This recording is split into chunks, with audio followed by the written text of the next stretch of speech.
आज की कहानी है माँ ने सिखाया जीवन का सबक। आज धूप कुछ ज्यादा ही तेज थी। मोहल्ले के बाहर सब्जी वाला आया हुआ था तो सुनीता जी भी टोकरी लेकर निकल पड़ी। इस बार उनकी बेटी आर्या अपने दोनों बच्चों के साथ मायके आई हुई थी, इसीलिए कई तरह की सब्जियां खरीदनी पड़ी। आखिर आते ही बच्चों ने तरह तरह के खाने की फरमाइश जो कर दी थी।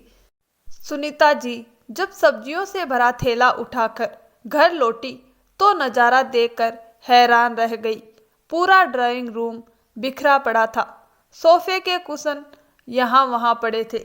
सेंटर टेबल पर रखा फूलदान नीचे गिरा हुआ था और चारों ओर कुरकुरे के खाली पैकेट उड़ रहे थे।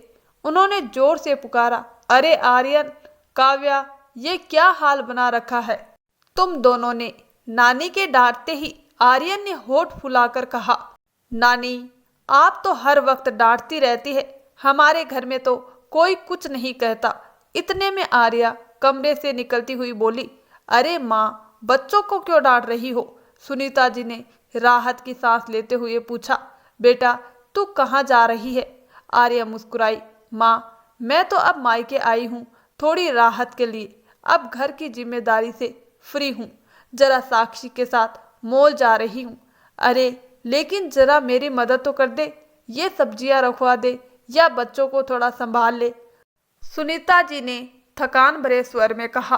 आर्या ने हंसते हुए जवाब दिया, माँ, आप बिना आप तो सब कुछ कर ही लेती है, सुपर वुमन है आप। मैं जरा घूम आऊं, आप बच्चों को संभाल लो। इतना कहकर उसने पर्स उठाया और निकल गई। सुनीता जी चुपचाप दरवाजे तक उसे जाती देखती रही और फिर सोफे पर बैठकर माथा थाम लिया। तभी उनके पति मोहन जी कमरे में आए। उन्होंने कमरे की हालत देखी तो बोले, अरे ये क्या, पूरा घर सिर पर उठा रखा है और तुम क्यों यूं बैठी हो? सुनीता जी ने धीमे से कहा, क्या कहूँ, आर्या तो बच्चों को मेरे हवाले करके घूमने चली गई। मोहन जी ने सिर हिलाया, घूमने वालों का ना गर्मी दिखती है ना ठंड। चलो मैं सफाई करवा देता हूँ, तुम कुछ हल्का फुल्का बना लो खाने को। नानी खिचड़ी मत बनाना, आर्या ने तुरंत कहा। अरे नानी की खिचड़ी बहुत स्वादिष्ट होती है, मोहन जी ने समझाया। नहीं नाना, नहीं खाना। दोनों बच्चों ने मुंह बना लिया। मोहन जी मुस्कुराए, तो फिर पावर राइस बना दो सुनीता। दोनों बच्चों ने हैरानी से पूछा, वो क्या होता है? एकदम नया डिश है, खाकर देखो, मजा आ जाएगा।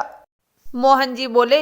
सुनीता जी हल्की सी मुस्कान के साथ रसोई में चली गई और सब्जियों से भरी स्वादिष्ट खिचड़ी तैयार की। बच्चों ने चाव से खाई और फिर खेलने लग गए। लेकिन सुनीता जी के मन में बेटी की बात गूंज रही थी, आप सुपर वुमन है। कभी थी शायद, लेकिन अब उम्र ने साथ देना कम कर दिया था। आर्या का जन्म उनकी शादी के 12 साल बाद हुआ था, इसीलिए वो हमेशा लाडली रही। हर काम सुनीता जी ही संभालती थी और आर्या को यही आदत पड़ गई थी कि माँ तो सब कुछ कर ही लेगी। अब जब वे बूढ़ी हो रही थी तो यह उम्मीद बोझ सी लगने लगी थी। आर्या जब भी मायके आती बच्चों को छोड़ घूमने निकल जाती।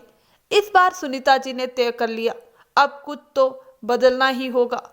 शाम को जब आर्या घर लौटी तो उसने देखा कि माँ तैयार खड़ी है और बाहर ऑटो लगा हुआ है। माँ, आप कहाँ जा रही है?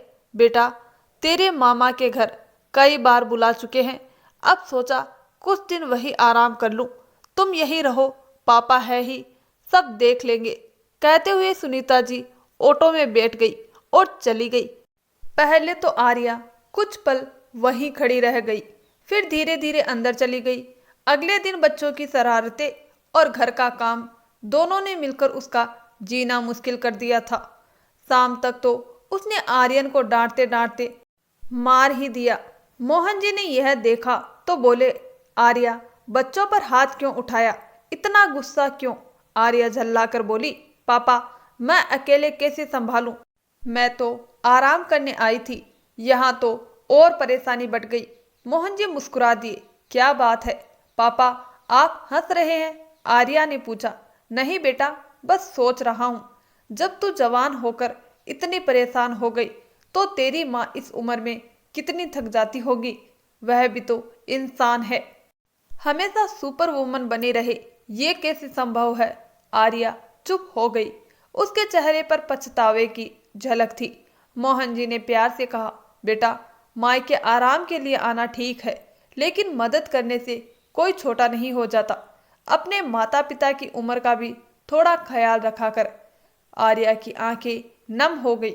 उस दिन के बाद जब भी वह मायके आती तो माँ के साथ हर काम में हाथ बटाती। सुनीता जी और मोहन जी ने कभी नहीं बताया कि वह उस दिन जानबूझकर मामा के घर गई थी, क्योंकि उन्हें पता था कभी कभी सिखाने के लिए चुपचाप दूर जाना ही जरूरी होता है।